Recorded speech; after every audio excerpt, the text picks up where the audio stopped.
નમસ્કાર મિત્રો, એશિયન ન્યૂઝમાં તમારું સ્વાગત છે। અરબી સમુદ્રમાં સર્જાયેલું ડિપ્રેશન ગુજરાતના દરિયાકાંઠાથી 300 કિલોમીટર દૂર છે, જેના પગલે ગુજરાતના વાતાવરણમાં પલટો આવ્યો છે। મોટા ભાગના વિસ્તારોમાં વાદળછાયા વાતાવરણ સાથે હળવાથી મધ્યમ વરસાદ વરસી રહ્યો છે।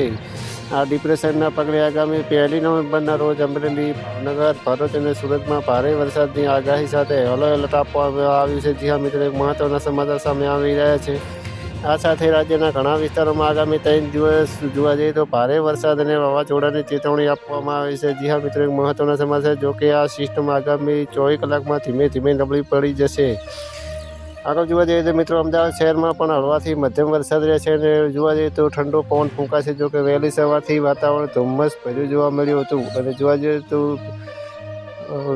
જઈએ તો વિઝિબિલિટી ઘટી જતા વાહન ચાલકો પણ મુશ્કેલીમાં મુકાયા હતા। શહેરમાં વહેલી સવારથી ઠંડા પવનો ફૂંકાતા વાતાવરણમાં ઠંડક પસરી હતી। આગામી દિવસોમાં રાજ્યમાં જોવા જઈએ તો 30 થી 40 કિલોમીટર પ્રતિ કલાકની ઝડપે પવન પણ ફૂંકાશે। જી હા મિત્રો, એક મહત્વના સમાચાર છે। જો અમારો વિડીયો જો તમને ગમે તો લાઇક, શેર અને સબસ્ક્રાઈબ કરજો।